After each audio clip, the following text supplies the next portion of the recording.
ድምጽ ህዝቢ ድምጽ ትግራይ ድምጽ እምነት ፍኖተ ብርሃን ድምጽ ህዝቢ ድምጽ ትግራይ ድምጽ እምበኣር ወዲ ሰብ ናብ ኢድ ሓጥኣን ኣሕሊፎም ዝህብሉ ሰዓት በፂሑ እዩ ተስኡ ንኺድ ክቡራንን ክቡራትን ኣብ ምልእኹር ንዓተ ዓለም ኮይንኩም ነዚ መርሃ ግብር ነዚ ፕሮግራም እዚ ትስዕቡ ብምልእኹም ሰላም ንዓኻትኩም ይኹን ሰላም እትወሃብ ሰላም ኣቦ ዘለዓለም ቤዛና ጌታና መድሕና ኢየሱስ ክርስቶስ እውን ምስ ኩልኹም ይኹን ህዝቢ እግዚአብሔር እንሆ እግዚአብሔር አምላኽና ፈቂዱልና ለምውን ከምቲ ማሊ بسلام نتي ويتنان مرحلينان إيس كريستوس من أنت أنا خبل مكرا مسكال استقبل اللهم ألتات نامر حنان حناونا برتعنا وزي بس إحنا ننامو حزون لما عنتي بزقال زيو كل تعبيتي نقرات حبرنا خرينا مو اتقالات مستير اتوهابت أباب اكزيابهر منفس قدوس نخلنا نخجل سألنا قدوس فعادي يخون لنا كم زفلت ألا تروع مخرموت بيتانا إيس كريستوس كم استفاد سمرلو بسفح رؤينا هنا ألا تحاموس كعد ما انتنا عاسغل تعبيت في الساميتات استقبلنا له ويدا ما استفاد سمرلو نهزياتهم بحاجرو بمرأي نافتناي مودعتان بدمدمتان فغرز قلص اللو بيزانت بيزا خوينو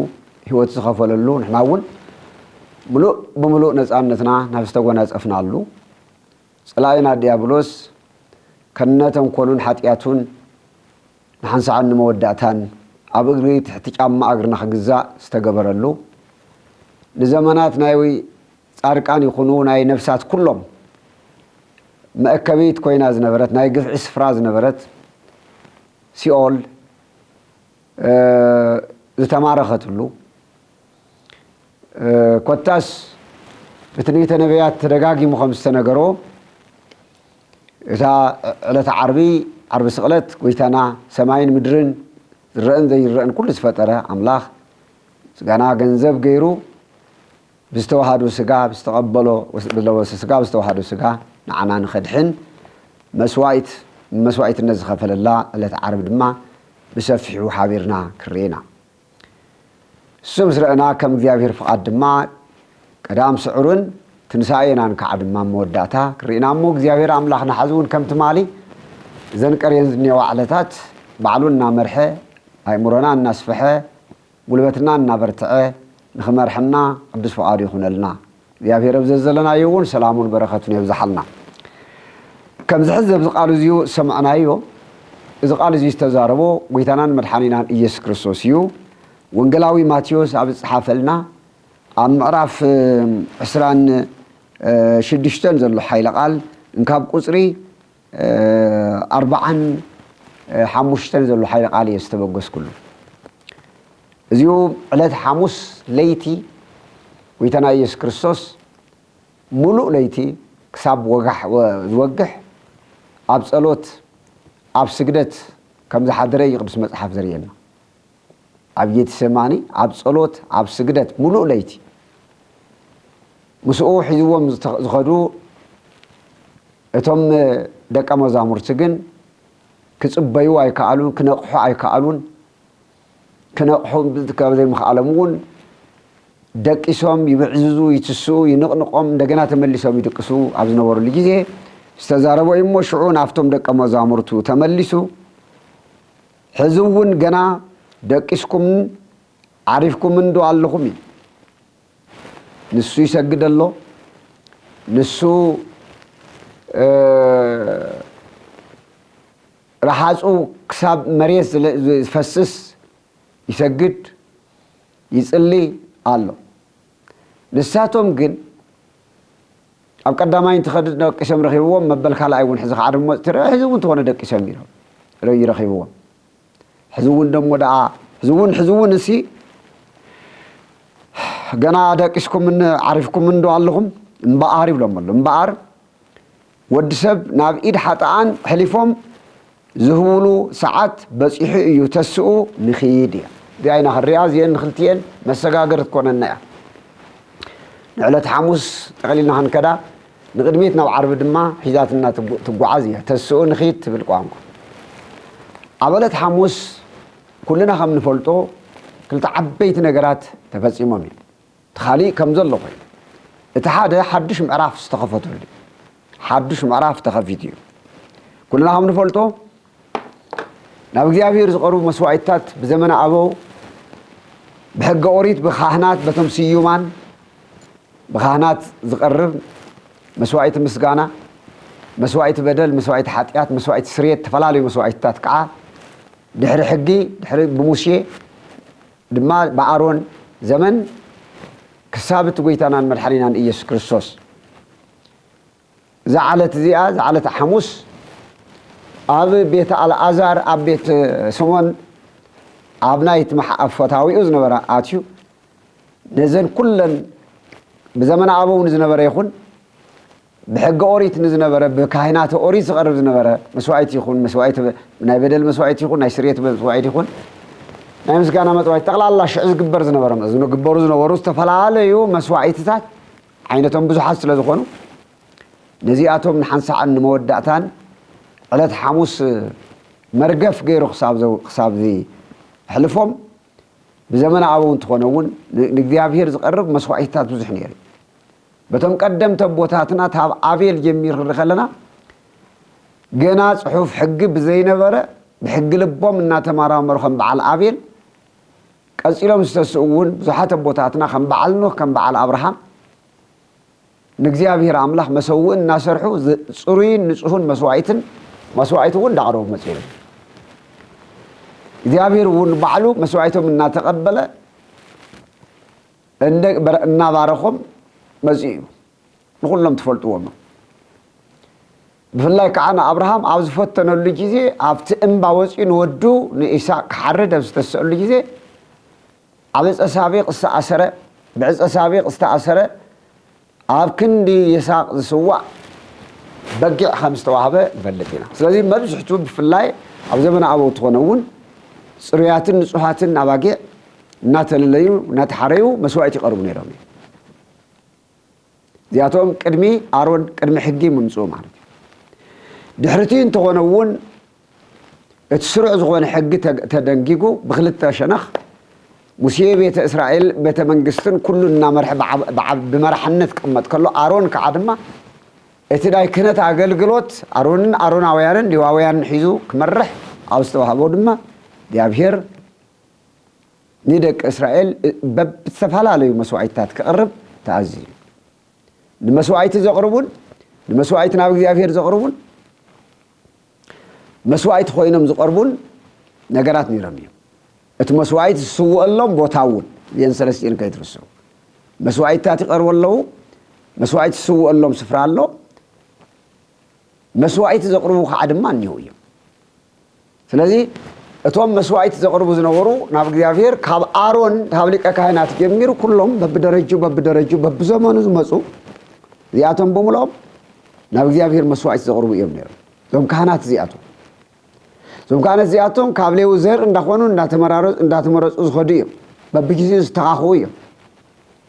ዝለዋወጥ ዝተኻኽኡ እዮም ስለዚ እዚኦም ነይሮም ሓደ በኩል ናይ ሰባት ሓጢአት ግዚያዊ ሓጢአት ዘስተስርዩ በአንጻሩ ብኻሊእ መንገዲ ድማ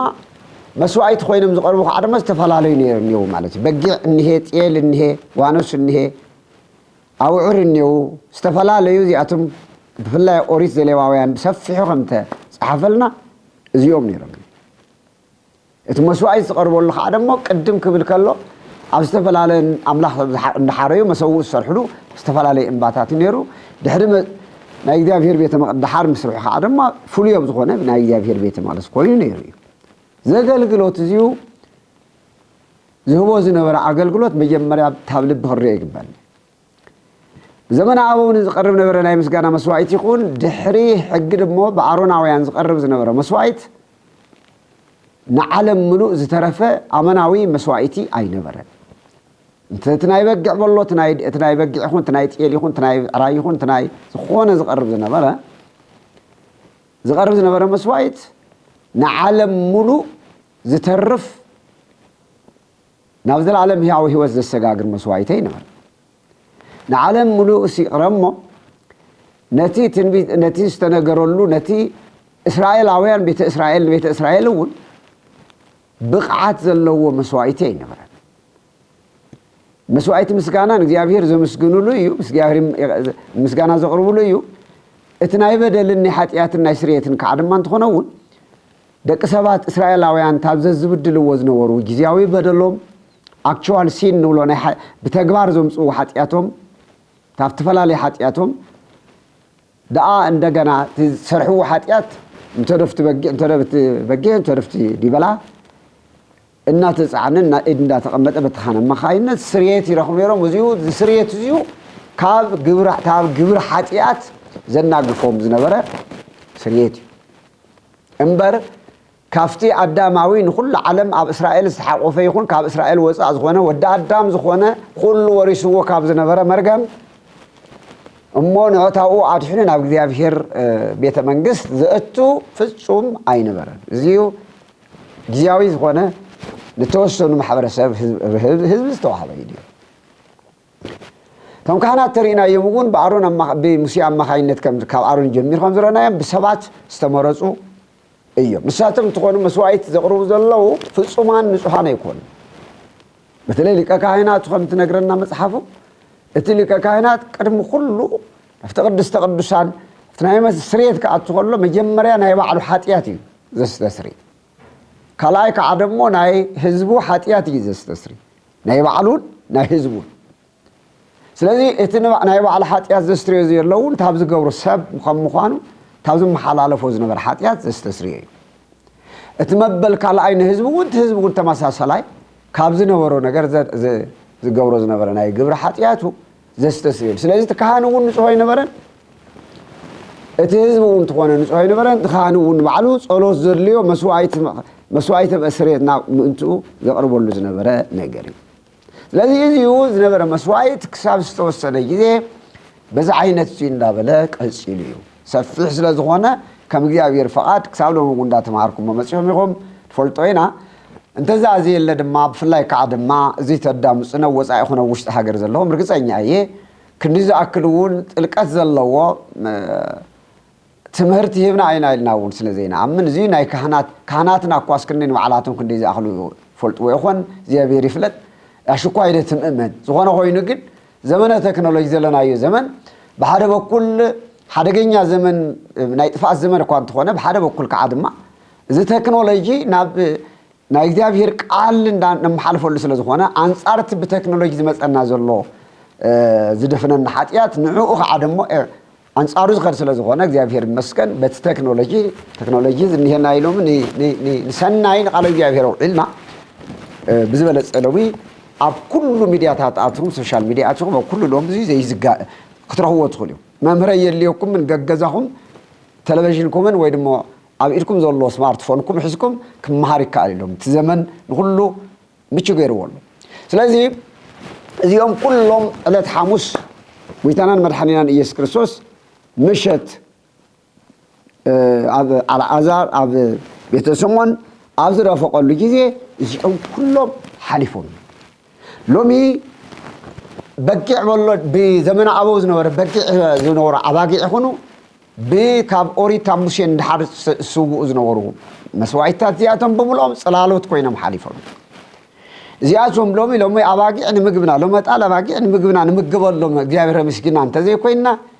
ንመስዋዕት ንእግዚአብሔር ክብር ኢልና ንመስዋዕት ነቕርበሉ ነገር መስዋዕት ዞም መስዋዕትታት እዚኣቶም ኩሎም ብሓደ መስዋዕት ተጠቃሊሎም بحد مسوعي تدقالي لهم سلازي إذن حدش كيدان أمناوي مسوعي تدما ني كل عالم بيزاوي زخون ناي كل حاتيات ናይ አክቹዋል ናይ ተግባር ኃጢአት ይኹን ዘይገበርናዮ ካብ ወለድና አዳምን ሔዋንን ዝወረስናዮ ውርስ ኃጢአትና ይኹን ካብ ኩሉ ዚሁ ብፍላይ ታብቲ ውርስ ኃጢአትና ንሓንሳዕን ንመወዳእታን ጸሪጉ ዘወገደ እንደገና ድማ ዝተፈላልየ ኃጢአት በብጊዜ ክነግር ተለና ደሞ ኩሉ ጊዜ ድማ ብንስሓን እናተነሰህና እዚ መስዋዕት እዚሁ እናበልዕና እናሰተና مسؤول እንዳነበርና ንሱውን ምሳና እንዳነበረ ተዋሂድናሉ ንነብር አማናዊ መስዋዕት ተቀበልና ኢና ትማለዚሁ ሕሊፉ ትናይ ቀደም ሕሊፉ ሓድሽ መስዋዕት ይውና እቲ ንይስሐቅ ዘድሐነ ኣብ ዕፀሳቢቅ ዝረአናዮ በጊዕ ምሳሌያዊ በጊዕ ናይታ አማናዊ በጊዕ ናይት ናይ ዓለም ኃጢአት ዘስተስሪ በጊዕ አማናዊ ምሳሌ እዩ نحاد يساق زتسوى بعصابي استتحازه بقعي نيرو نجرجن نمولو عالم عن صيت مسكل تسقيلو مسواعي تقوينو نمولو عالم مسواعي تقوينو استسوى لنا امناوي بقعنا ويتنا يسوع كريستوس قوينو كبر مسغانا نيو نس قوينو لنا كمتي يوحنس ود زكرياس أبي يوحنس ونقول ونزولو نوا بقول እግዚአብሔር ዚአት ተወሰሰር ኃጢአት ዓለም ናይ ዓለም ኃጢአት ዘርሕቅ ዝሐጽብ ዘስተስሪ ናይ እግዚአብሔር በጊ እንሆ ተባሂሉ ተነግሩ ስለዚህ ዕለት ሐሙስ እቲ ደርቢው አማናዊ መስዋዕትና ዕለት ዓርቢ በጊ ዝባሃል ዘሎ ናይ እግዚአብሔር በጊ ዝባሃል ዘሎ እቲ እንስሳ በጊ አይኮነስ ببقع سم أمناوي بقع زبلنا زلوا ويتانان مدحنينان بعلو إتي لك كهينات آرون زنبرة ناي لك كهينات آرون زنبرة أقل قلوت بشمت نات مثنبرة نسمولو بمولو قريو لومي أمناوي لك كهينات كهنتو ناي بحري جنزو زخونة كابز العالم كسابز العالم سعرت زي بولو مصحفكم زولو أنت كهانو العالم بكمسيمتو لملكة يديك الذي اتنا انسخاسي ناي علم كهانو نسخاي خليك كهانو نسخاي كمتي ابوخون مبقس يخون ذي تفلت ملكة يديك نقول سلام كهان سلام ابراهام زقبرلو كمتنا تخنت نزل عالم كانت أنت كانوا العالم بكم مسيمة من كذا توايلو بتنويس تناقرن كنتون عبارة جنزو زخونة إذا أمناوي لك كاهنات تنا أروناوي أقل قلوت أروناوي مسوايت أروناوي ناي كنت أقل قلوت لومي أبيت خريستياننا أبناي بيتم أبناي أوريز نورون وياتك بسات أوزي أبحدش كدان نويم تساقرهم زيوم نتي بيت زياتهم مولهم أبني حد كيدانا بيت مقدس أقلقلوت تابوت تري ولهم إنه أتري ولهم أتعامل تري ولهم كلاتهم تري ولهم زياتهم قدس النوم حليهم بأبوتات بصلوت النات نخبروا ناب نتي نتأمناوي مسوايت كبر خوينهم زقروا مخبر خبر خوينهم زقروا زلوا نوعات قدسات ينبر أفتي بيت مقدس ناي أيهود ويدم ناي أوريت زكناون زنبرة دم مشي دم نحزة زرج أورلو زنبرة تي أب ناي كيدان دم تبايلو استتصحفه أقدمو استتصحفه لومي بحدش كيدان ناب بيت مقدس ناب قدس تقدسان دم بقع ويدم تيلي حسكات أطول نجار اختيمو لومي بعلو أتأمناوي لك كاهنات بقع ناي بعلو الدم ملكوس توهادو الدم دموي بك بوي قدسوا بوي نسيتي أنا مسوعي سخنا سلذي زي ناي أوريت زنبرة بمولو كناتو أقلقلوتو قريو لومي حدش أوريت by itself ناي أوريت كم تدقاقي من المهارو أوريت بأوريت زنبرة نعرسا أوريتن ناي أوريت أقلقلوتن صدقن حتياتن زريئنا أمونا في أماناوي قويتا تقرأ تمسألنا نحدش كيدان تسقاقرن نمبر اتبولي كيدان كان نسمو بولي كيدان ستبهالة نقر قلنا يجيب هير قال زخونا መስዋዕቱ ገለመለድ አረገ ፈንበር እተውዘሉ ቃላቱ 10 ቃላቱ ተሕገጋቱ ግን ዘይቀረ ናብ ሓድሽ ኪዳን መጽሒዩ ግን ላይቭ ህይወት ኮይኑ ዘሎ ቃል እዚ ብሙሉ አቡሊ ኪዳን ዝነበረ ሓድሽ ኪዳን ተዘይመጽል ብሙሉ ኪዳን ጌርካ ዓለም ክድሕነ ይንኻል ኣይኽእልን ስለዚ ይኽእል እውን እዩ ኃይል ህገ ኦሪት ድኹምን እንደገና ንተወሰነ ነቶም ኣብ ማዕቀብ ህገ ኦሪት ውሽጢ ዘለውን ኳስ ብቕዓት ዝሃቦም ናብ መንግስቲ አምላኽ ከብጽሖም ዝኸኣለ ኣይነበረን ስለዚህ ነዚ እንታይ አድለ ሓድሽ ሕጊ አድለ ዝሓዳሽ ሕጊ ደሞ ወንጌልያ ወይ ደሞ ሓድሽ ኪዳን ወይ ደሞ በዓል ክርስቶስ እዩ ስለዚህ ዝሓድሽ ኪዳን እዚ ምስ መጸት ናይ ኦሪት አገልግሎት ሕዚ ተሪፎሎ ሕዚ ዝወልናዩ መስዋዕታት ዝደምስካ ምታው ዞም ገለ ዘመው ዘሎ ትእዛዛት ብምሎም ሕዚ ኩሎም መርገፍ ኮይኖም አመናዊ ሊቀ ካህናትና ኢየሱስ ክርስቶስ አመናዊ መስዋዕትና ንሱ መስዋዕቲ ንሱ በዓሉ መስዋዕቲ እዩ ንሱ በዓሉ መቅረብ መስዋዕቲ እዩ ንሱ በዓሉ እውን ተኾነ ተቀባላይ መስዋዕቲ እዩ ስለዚህ ታኡ ጀሚሩ ንድሓር ዝመጸና ሓድሽ ምዕራፍ አገልግሎት ንሓድሽ ኪዳን ካህናት ብዙሓት ንሓድሽ ኪዳን ካህናት ሕይንተ ጥይቅዎም ሕዝውን ሓረገ ትውልዶም ምስ አሮን ተታሓይዝ መጸ መሲሎም ሕዝውን ንሱ ይመስሎም በቃ ተቋረጸ ነገር ዘሎ ይመስሎም መርገፍ ኮይኑ ዝቀረየ ዘሎ መስሉ ዘይመስሎም ብዙሓት እዩ ንሓድሽ ኪዳን ስልጣን ክህነትና ዝብገሶ እቲ ናይ ቀደም ምሳሌ ኮይኑ ዝመጸ መርገፍ ኮይኑ እዩ ናይቲ አመናዊ ሊቀ ካህናት በኢየሱስ ክርስቶስ ኢና በዓሉ ዝሾመና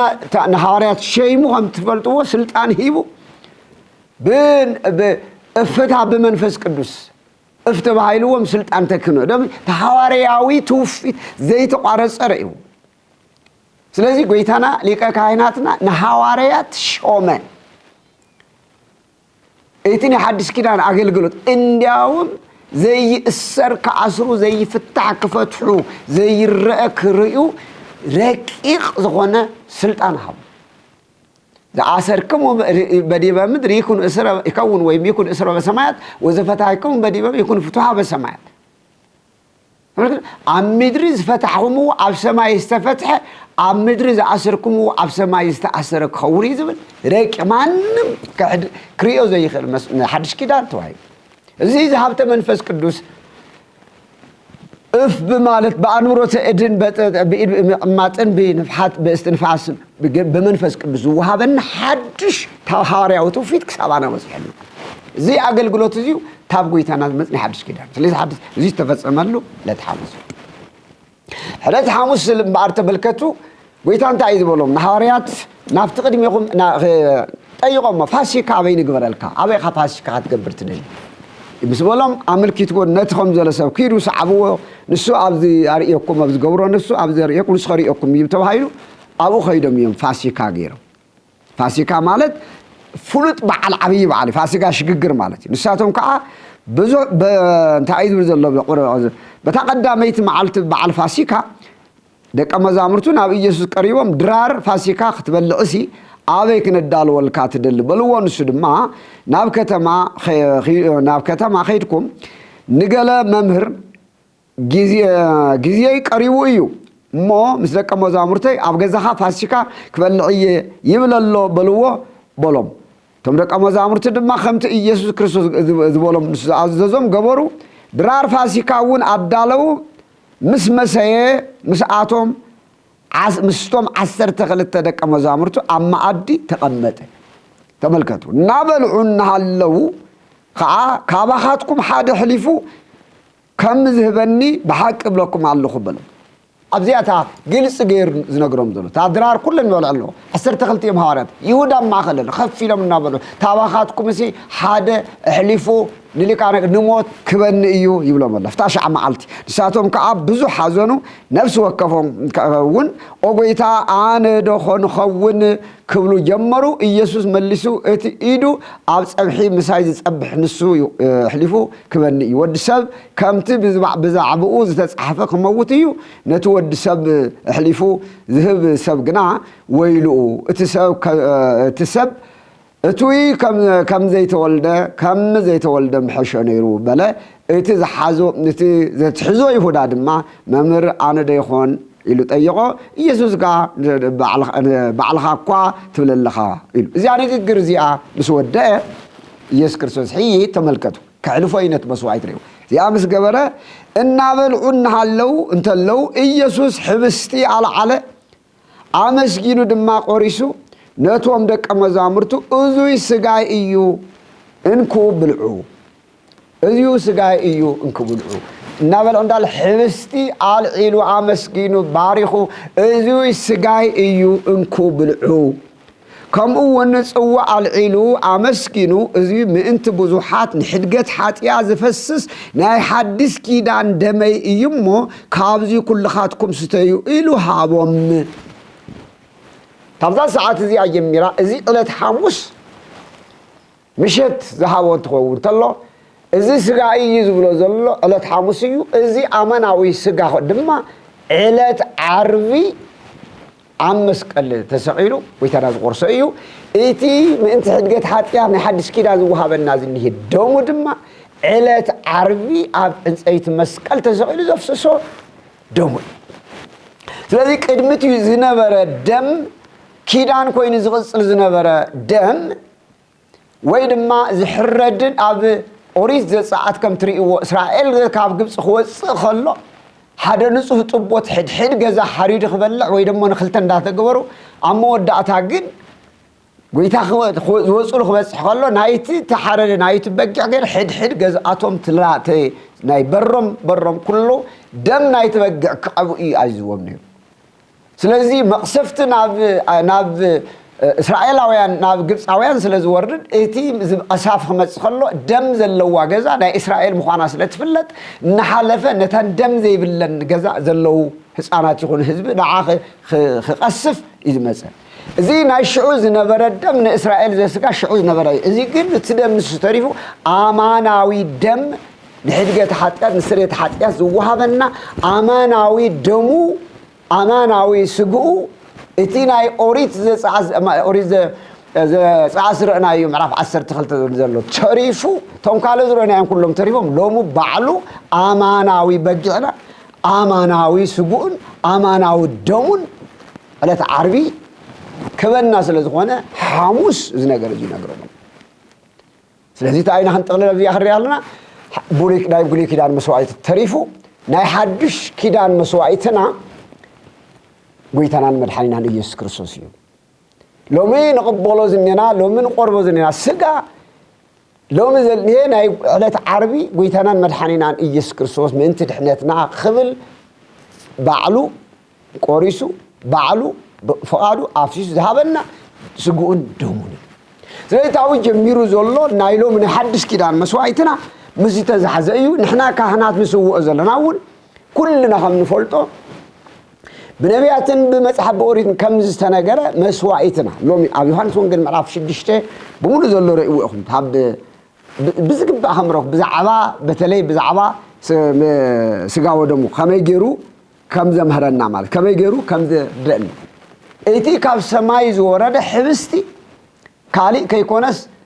ጎይታናን መድሓኒናን ኢየሱስ ክርስቶስ ሞዋም እቲ ካብ ሰማይ ዝወረደ ሕብስት ድማ ስጋይ እዩ ይብል አቦታትኩም አበረኻ ከምዝበልዑዎ ሕብስቲ አይኮነን አቦታትኩም አበረኻ አማሮሮ ሕብስት ኣብ ሰማይ ዝወረደ ሕብስቲ በሊዖም ነይሮም ነገር ግን መና በሊዖም ነይሮም ግን ኩሎም ሞይቶም እታ ኣነ ዝህቦ ሕብስቲ ግን ስጋይ ታው ዝበልዐ ግን ንዘላለም ይነብር ይብል አማናዊ ስጋይ ይብል ዝበላ ስጋይ ወሰት የደም ይናበል እዚ በሙሉ ነጠቃለሁ خلنا بحصيرو حد ሐሙስ حدش ምዕራፍ ተኸፈተ ስጉን ደሙን نعلم هابنا لو من حدش كده مسواعتنا قويتنا مرحلينان إيسوس كريستوس مخانو نريق لنا مالتي كلايز رأنا يو أصب دينك زخونة سماياوي عملا سرافيل كروبيل زي قربو عملا كنسرو زي خلو عملا لببلو حيال عملاخ ملكوت عملاخ ناوانا نحنا نخد حن تاب بحر ملكوت تاب أبون غير أبون كغير منفس قدوس ذلوا بحر ملكوت كي تفلي أكل نوانا مسيو نوانا وريد تحجن خري تملكت كاب سماي كي تفلي كم منبرو كي تنقلق جن تملكت تاب سماي نابانا فتل نوي ዘይተበት ከምዙ ዘይተበት ፈትሊ ከምዙ ባህር ያቆስ ናማና መጽኡ ከዓ ድማ አካልና ገንዘብ ገይሩ ድማ ተመልከቱ ድማ ምድራዊ ወድሰብ ወዲቁ ዝወደቀ ወድሰብ በኃጢአት ረኺስ ነበረ ወድሰብ በት መለኮታዊ አምላክ መለኮ በእግዚአብሔር አምላክ ጉንብስ ሲሉ ትሕትሉ መሬት ለሂሱ ናይ ደቀ መዛሙርቱ እግሪ ዝሓጸበሉ ትሕትኑ ዘርኤና እጹብ ከመይ ዝበለ ትሕትና ንምንጋሩ ዘስደምም ትሕትና ዝገርም እጹብ ድንቅ ዝኾነ ትሕትና ዘርኤና ማለት እዚሁ ኩልኩም ከም ትርእይዎ ፈልጡ ኣብ ዮሐንስ ወንጌል ማ እንዳብ ኩሉ ጊዜ ቦታትና ሊቃነ ካህናት ጳጳሳት ፓትርያርክ ዘሎ ፓትርያርክ ጳጳሳት ዘለዎ ጳጳስ ሊቃ ጳጳስ ዘሎ ሊቃ ጳጳስ በብደረጁ ዓበይቲ ካህናት በብገጸሩ እቶም ዓበይቲ ነቶም አናእሽተይ ክሓጹ ኢና ንርኢ ዓበይቲ ወለድና እዚሁ ጥራይ ዕለት ሐሙስ ዝፍጸም ጥራይ ኣይኮነን ኩሉ ጊዜ ከምዚ ክንገብር ኢና ነጊሩ ስለዚ እግሮ ትድራር ምስ ወድአ ቅርብ ኢሉ ዝበሎም እንታይ እዩ እግሮም ክሓጽቦም እዩ ዝቐረበ እግሮም ክሓጽብ ቀረበ ንሳቶም ከዓ ደሞ ትደንገጹ በተለይ ከም በዓል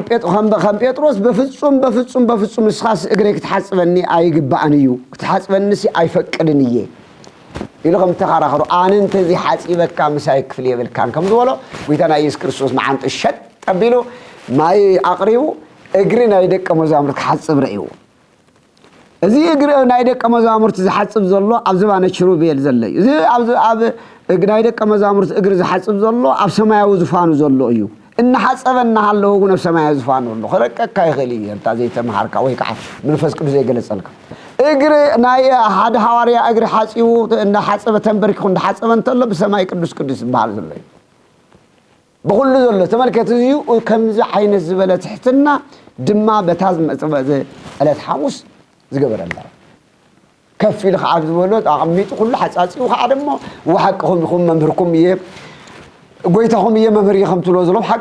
حقهم يه نجر جن السخاتكم بقول أنا خمس جبركم وخمس جبر نعهاتكم أجركم كم زحاسكم نسخاتكم بقول كم أجبرون زلال زي أبجد عماتنا أب كل بطل أبجد عمات تخيركم زو عبيت أو مسكم نايزخون هذاك مزبوط تابي تجيارك مسخله عبي يبو مسي أجري حاتمه زي أب كده ما عدنا بتجراي نيرو عبيت جاشو خمس خلوا يفلتوا ما يفلتوا ما يقربوا لهم تبعير بحاسيف كأخذ قبله أما تحف كدوس ونسي كدوس باولوس سي حد أنا قلت تدلي أخوين كاسي سرس عمز جبرت سبيتي عدو حري أنا قلت مسبلة قاشاز مقبال زلمدت اجري أبوتها تحس أبتي هذا رقح غيروي كدوس باولوس زي علت حموسون ويتانا مرحينا يسوع كريستوس تحت النزرة نادك مزامور تجري حسب تعالوا أنت أين المهار لو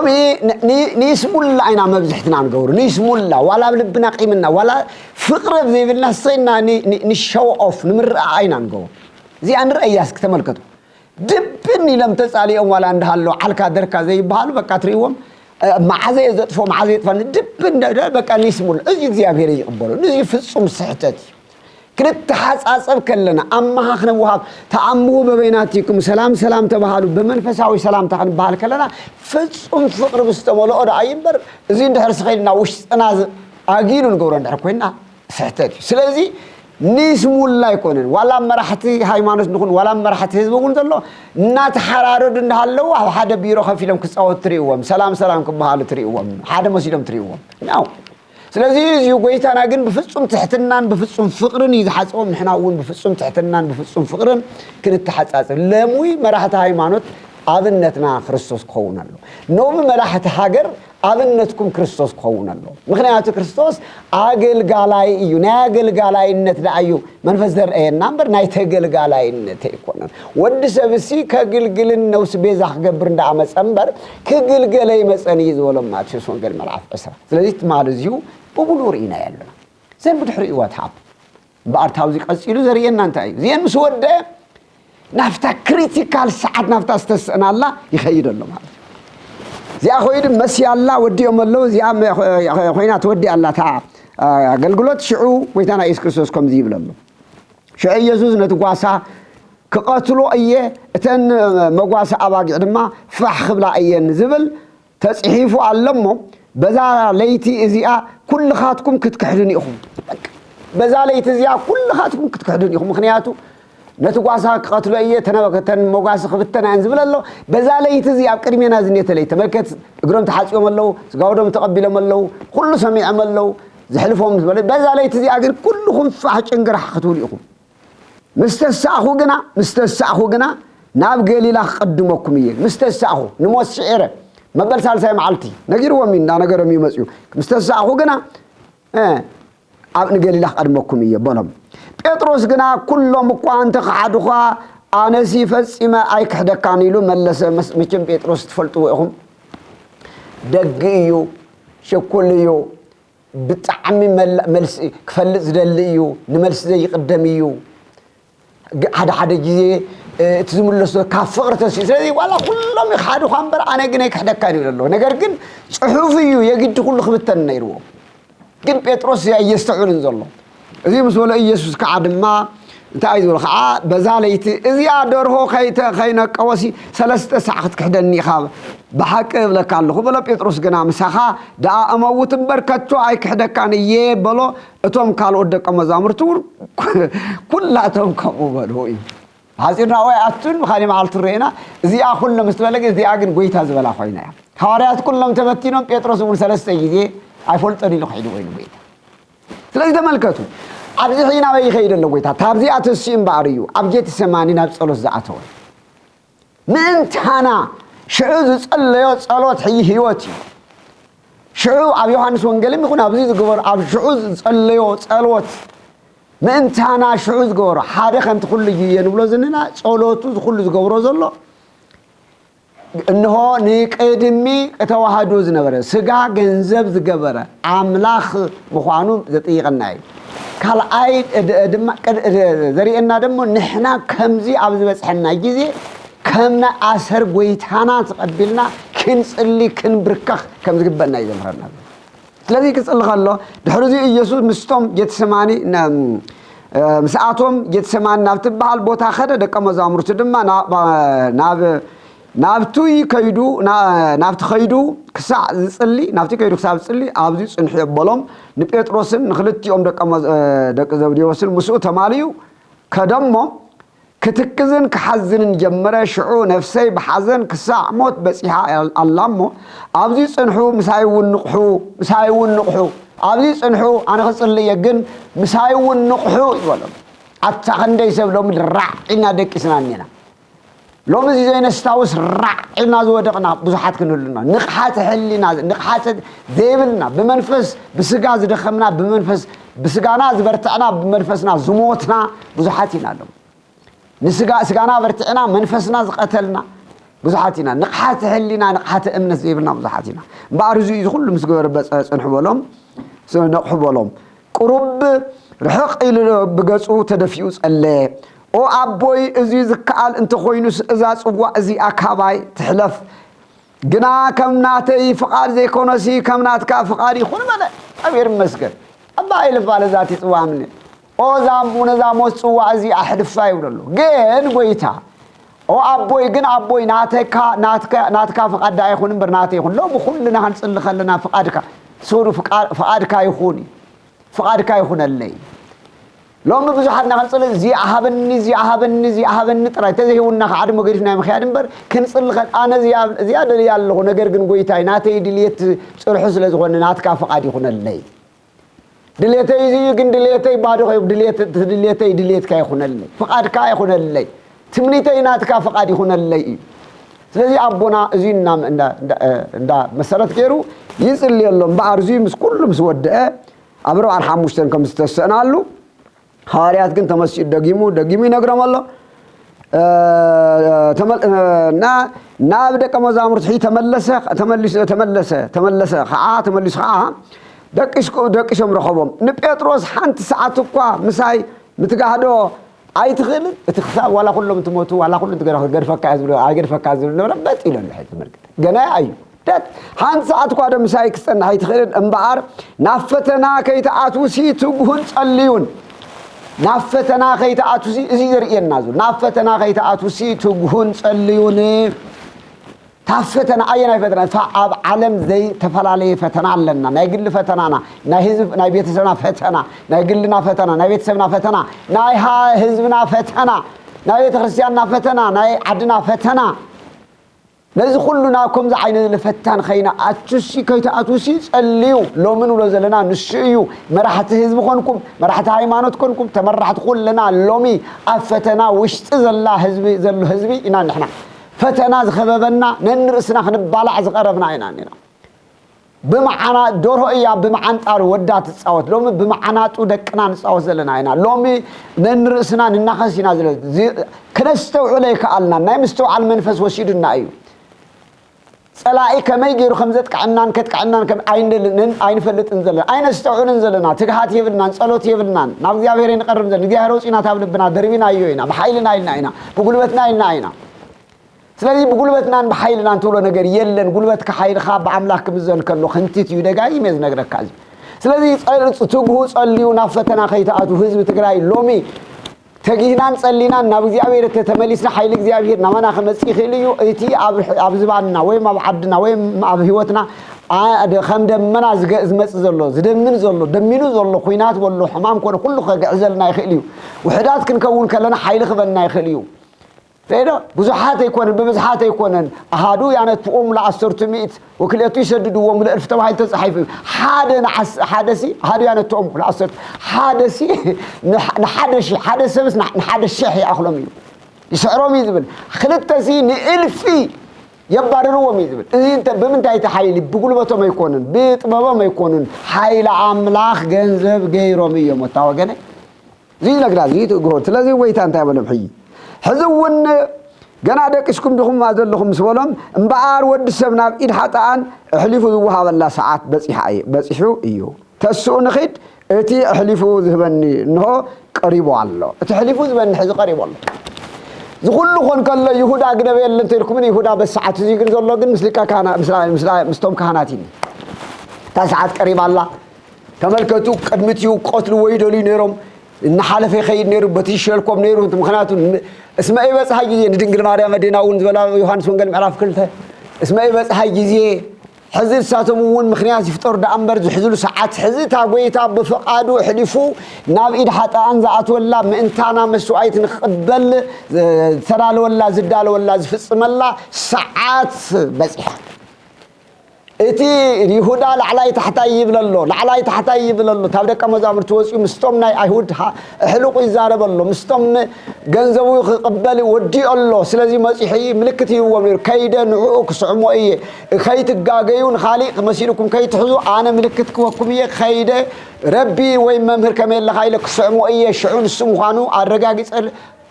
لكم الله بالحرق خيركم حازو وين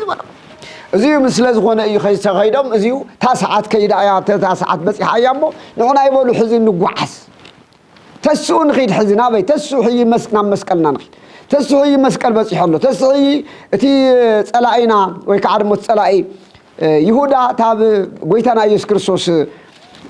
تسيو ناب توم ايهوداويان زخده مسيحي ايو حزب مسيحاتا ساعات من عناين خيد بلوم جنا لبود جنا أزيان ناتزاربو جنا أزيان مستزار ناتزارب أنت الله إنه يهودا حدا كافتم عستر تخلت مسح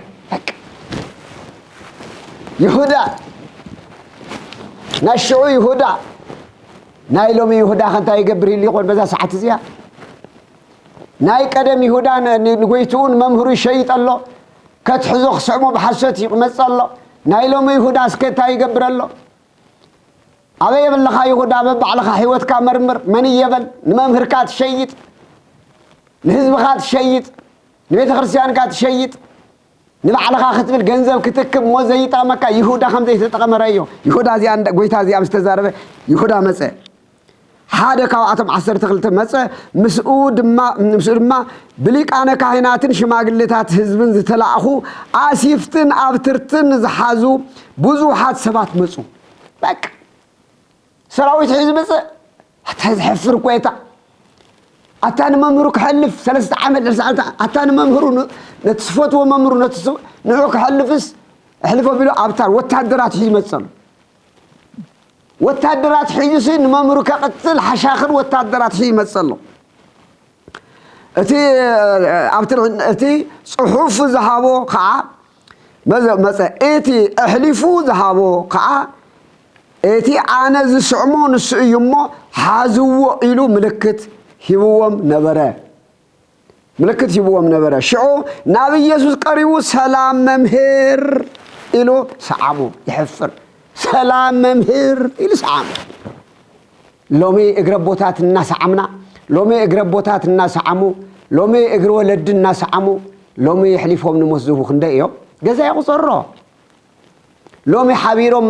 بصوتهم أبحادن يروم حادن تحادن يحلفون نموزوه جزا يقصره بدحري يسوس كعا عركي نمنتاي نجر مسخا بلو زي فلت كوين يكون عركي يهودا نمنتاي نجر مسخا بلو شو قريبهم من يسوس حازوه انه كابتم مس يسوس نبرو حدا سيفو مزيزونة عقل قال لك كائنات وقعوا اذنون قرصو شو يسوس سيفي زلعلو كلهم بسيفي يوم زطف امه سيفها ناف سفر ملس بلو ناي جابير بيتس مبارح زي بيبصحنا بيرخ مارو ابزا موداتا زي ابصح يهودا طليمو يهودا ገንዘቡ ተቀቢለለው ዝረብሓ ገንዘብ ይኮና 30 قرش ወይታ ግን ጽሑፍ ስለዘሎ በተጻፈ መንገዲ መሰረት ንቀድሚ ትግስግሰለው نعنا نخدحن زي شيت زي نكا أملاخ منتانا نعنا نخدحن نعنا نخدحن نسو ب3 قرش تشتن نسو ب3 قرش تشتن أزيو انتن بيت بإرمياس كم استزربه أب كرميت كريئنا أب علة عربي إنه هو ساتم 3 قرش يهبوه نسو لما نئيسوس حليفو خوام تسمع معه بذات تسمع مع الله مسارة مسئون إيسوس أتحازو يسوع سمسيو أتحزو كتحزو خلو دما ناي يهودا مسيحا دمو سلام ممهريلو سعمو لو بكو حمامات نزي خنذكر كوينا زي نقورو زنينا قنا قدمي لو مزا حمامات زي خنذكر كلنا قدم سقلة زنبر الزمن كوينا ينا لو مي تابن خلتشحن قالن قرنا الله تذكرمو ولا 33 عمت قنسلو ناب حدا شحن 900 دلار كايننا عندنا نحرق انسكم له سلاطه عبد زلو 33 نحرق له حيزنا خلت شحن 10 شمون ترينا قنانسكم ريوو زي زمن زيو تفصيم الناس دحنا تبصيرنا حزقن لك دحار كوينا لو من مع خوين على تحمس كنذكر على تحمس كنقدس كلنا لك بتناي قدم زنبره بلا هوساس بتناي قدم زنبره سرعت تنا مجمرة ناي سمون زلنس ويد ما بزنا يتن أبا خوينا أنا نجبر هذا حزب لهم عن المهارات ناي ليتي زاليت إلى تحمس ني عربته وجح خوينا أنا ني أبا خوينا أنا نزار زلنا ما بس أبا خوينا حزبون يهودا نزار وزلنا لهم 5 اللي خوينا أنا نزار زلنا سلذي يهودا بتاشع عن السازمن ب3 شحن قويتو شتى لساتهم 3 قرش ما هو هبوه شو مسيو ويتاي سلام ميل سعم نزيد بزيات السينا لومي حمامات أتسعمو تبيتك أزي يهوداوي مسعم يهوداوي السعامة يهوداوي أمها وسلامتا أي تقولون مذكرتا ده أمبر بس عتي سلام استلست معنا فقرة وسلامتا حتى ياتي مالتها كده زقدس بالمسك ألزيو أبسو من ألزيو زي تسالمنا يو جنا زي تقدس زنورنا لزمننا مسكلنا يرجمنا بزنورو لجزي خوينا هنا على تعربي جن مسكل زيوت زناي قدمنا عمصኛታት መስቀል ዝነበረ መስቀል ጌታና ኢየሱስ ክርስቶስ አው ንሱ ዙፋን እዚዩ ዙፋኑ ገይሩ ታብ ሰማይ ትሕቲል ታብ መስቀል ልዕሊሉ ኣብዘ መስቀል ምስተሰቀለ ግን መስቀል ተቀዲስ እዩ يوم مسكل تسبح خمس بار تاون دحر زلو مسكل السالمو مسكل فيكتور حيلنا ملكتنا كويني حزخون زين السالم ولو زلنا كالي ترغم نيرو اب قدمي دحريت كوينا نغورو زلنا سلازخونه بس حسب زي تردم الحي الحماتوش تكوينا خنزبل كلناس دحر قنونا استدنغو دنغاغيتا تمصيوم ክዛረቡ ዝሰምዕዎም ኣለዉ ቅድሚ ቀኖና ዝነበረ ነገር ምንም ኣይነበረ ቅድሚ ቀኖና ኢና ነር ሕዩ ናይ ከነናይ ዝተገበሩ ናይ በዓላት ተሪኽሞም ናይ እዚኦም ኩሎም ድሓር ዝመፁ እዮም ብፍትሐ ነገሥት ዝተደንገጉ ብገለ ተምፃእ ድሓር እዮም እንድሕር ዳ ቅድሚት ኮይና ንዛረብ ዘለና በቲ ሽዑ ግዜ ብዘመነ ሕማማት ዝነበረ ጎይታ እዚ ተባሃል ነገር ገና ሓሙስም ገና መስዋዕቲ ቁርሲ ድሓር እዩ ዕለት ሓሙስ እዩ ተሰዓዩ ዕለት ዓርቢ እዩ ኣመናዊ ኮይኑ ስለዚ ንዛረብ ድሕሪ ስለ ዝኾነ ኣብዚ ሰሙን እዚ ንገብሮ ነገር ኩሉ በቲ ነገር ስለዚ ሓደ ግዜ ብዘይ ምፍላጥና ሕውስውስ ኢና ነብሎ ሓደ ግዜ ናብዚ ንቅድሚት ንመፅእ ንሓድሽ ኪዳን ናይቲ ኣመናዊ ሳገርና ንገብሮ ሓደ ግዜ ንድሕሪት ንምለስ በዚ ሰላም ኣይበሃልን በዚ መስቀል ኣይንብልን በዚ ኸይካ ድማ ደገና በዚ መዓልቲ ዘይስገድን በዚ መዓልቲ እዚ ኮንፊዥን ኣለና ማእኸል እቲ ሓቂ ንገብሮ ዝኒና ግን ጎይታና ኢየሱስ ክርስቶስ ንይሁዳ ስለሰዓመ የለና ሸዓ መፂና በዛ ሰሙን እዚ ሓይ ምስዓመ የለን ግደፍኒ ስለዚ ናይ እግዚኣብሔር ቤተሰብ ኣብዚ እንታይ ኢና ክርአ መድሓዚ ታብዚ እንታይ ኢና ንርኢ ዘለና ሓደ ታብ ይሁዳ እንታይ ኢና ተማሂርና ዘለና ይሁዳ ከመይ ከም ጠለሙ ርኢና ኣለና ንገንዘብ ክብል ከመይ ከም ጠለሙ ርኢና ኢና ይሁዳ ይጥቀም ዶይኮን ብገንዘቡ ንቅድሚት ክርአ ኢና ኣይተጠቐምን ኣይጥቀምን ተንቅርሺ እውን ኣይበልዐንን ህይወት እውን ኣይረኸበን በዓል ጴጥሮስ ዋላ እኳ እንተተጋገዩ እንትሰሓቱ ጎይታ ዝበሎ ትንቢት ክፍፀም ስለ ዝኾነ እምበር በዓል ጴጥሮስ ብንስሓ እዮም ዕለቱ ወዲያውኑ እዮም ንስሓ ኣትዩ ናይ ንስሓ ንብዓት ተርቢዑ ትልቅነቱ ሊቀ ሐዋርያትነቱ ኣይተረፎን ኩሎም ተበቲኖም ዝነበሩ እቲ ፅሑፍ ስለ ዝበተኖም እቲ ጎይታ ዝበሎ ሓቂ ስለ ዝኾነ ገና ከዓ ድማ ሓይሊ ብርታዕ መንፈስ ቅዱስ የተቐበለ ስለ ዝነበሩ እንደገና መፅኦም ተኣኻኺቦም ከም ኣኽገብር ስለ ዝነበሮ ምስተስአ ግን ኣብ ገሊላ ክቐድመኩም እየ ኣኻኺብዎም እዩ ይሁዳ ግን ኣብ ሰዓት ዘይተረኸበን ሎሚ እውን እመነኒ ሎሚ እውን ኣንታ ይሁዳ ሎሚ እውን ኣንቱም ይሁዳታት እንተዶ ንቤተ ክርስቲያን እንተዶ ንህዝብኩም ትሕዱ ዘለኹም እቲ መከራ ጎይታና ኣይስዒሩ ክትስእ እዩ ተገሪፉ ተቐጥቂጡ ተሸይጡ ኣይተረፈን ሞት ክሕዞ ኣይከኣለን ሞት ሒዙ ዘትርፍዎ ኣምላኽ ኣይኮነን ስዒሩ ተስእ እዩ ትንሳኤ በሲሩ እዩ እዞም ኩለይ ዝሸጥዎ እዞም ኩለይ ኣብ ልዕሊኡ ዝጨደሩ ግን ንሱ እኳ ክሳብ ዓቐደ መስቀል ምእንትኦም ዝፀለየ እንትኾነ እንተቶም ልቦም ደፊኖም ዝኸዱ ግን መወዳእቶም ሞት እዩ ዝኾነ ሎሚ እውን ክንሓስብ ይግበአና እዩ ሎሚ እውን ተጋጊና ዘለና ክንምለስ ይግበአና እዩ ሎሚ እውን ንብፆትና ንሕዋትና ንሓትና ንቤት ከምዚ ንጠላለም ዘለና ክነስዑ ንግበአና እዩ እቲ መከራ ይሓልፍ እዩ ሕዚ መከራና ዘይሓልፍ ከይመስለኩም ክሓልፍ እዩ ክንሳገሩ ኢና ብምንታይ እንድሕር ጠንኪርና እንድሕር ፀሊና መዓት ኢሎም እኮ ሊቃነ ካህናት ዘይገበርዎ ነገር የለን ክደፍንዎም ይሁዳ ዘይገበሩ ነገር የለን ዘየንዶፍ ዘደይ ግን ኩሎም እዚኦም ወዲቖም ሓሶቶም ክሳብ ሎሚ ይዝንገር ኣሎ ተሓቂ ግን ሰዕራ እዩ ስለዚ ክቡራንን ክቡራትን ዕለት ሓሙስ እዚ እዩ ተፈፂሙ ዕለት ሓሙስ ናብ ዓርቢ ዘወግሕ እዚ እዩ ተፈፂሙ ሕዚ ቀፂልና ንሪኦ ድማ ናይ ዕለት ዓርቢ እዩ ጎይታና ኢየሱስ ክርስቶስ ሕይ ኣብ ሓጥኣን ብይሁዳ ተመሓሊፉ ናይ ሊቃነ ካህናትን ናይ ጲላጦስን ሰራዊት ተቐቢሎም ኣለዉ እንታይ ኮኒ ንቅድሚት ይፀንሑ ይኾን ከመይ ጌርና ኾን ንረዶ ይኾን ዕለት ዓርቢ ድሓር ክርአ ኢና እግዚኣብሔር ኣምላኽ ይባርኩም ይቐድስኩም ሕዚ እውን ቅዱስ ስግኡን ክቡር ደሙን እናበልዕና ምስ እናተዋሃድና ብንሳነት ሓፀብና ሓቢርና ንጓዓዝ ታብ ይሁዳዊ ኣተሓሳሰብ ነውፃእ ህይወትና ንቐድስ ልብና ንሓድስ ናቱን ጥራይ ንኹን ዝብል ናይ ልማዓንቲ መልእኽቲ እዩ እግዚአብሔር ይባርኩም ይቐድስኩም